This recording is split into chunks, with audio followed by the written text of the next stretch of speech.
Pensiyalar nə qədər artırılır? Rəsmi rəqəm açıqlandı.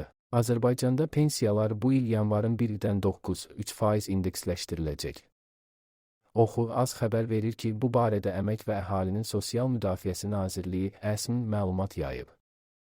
Qeyd olunub ki, Prezident İlham Əliyevin yeni əmək pensiyalarının indeksləşdirilməsi haqqında sərəncamı pensiyaçıların sosial müdafiəsinin gücləndirilməsi, pensiyaların artırılması istiqamətində növbəti mühüm irəliləyişə imkan yaradır.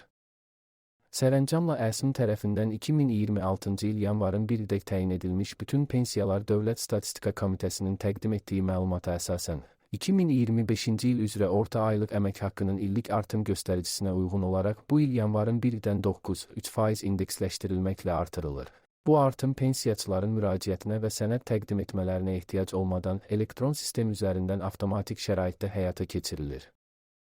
Pensiyalara yanvar ayı üzrə edilmiş artımlar fevral ayının pensiyası ilə birgə ödəniləcək.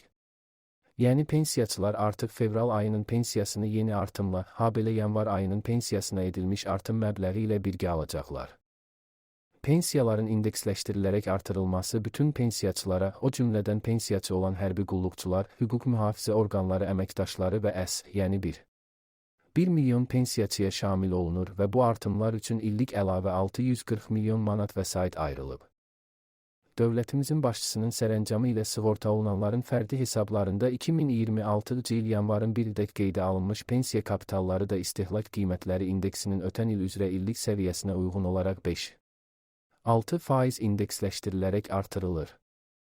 Hər ilin əvvəlində tətbiq edilən bu artım sosial sığorta sistemində iştirak edən şəxslərin pensiya kapitallarının yalnız onların əmək haqlarından sosial sığorta ayırmaları hesabına deyil, dövlət tərəfindən də hər il indeksləşdirilərək artırıldığını göstərir.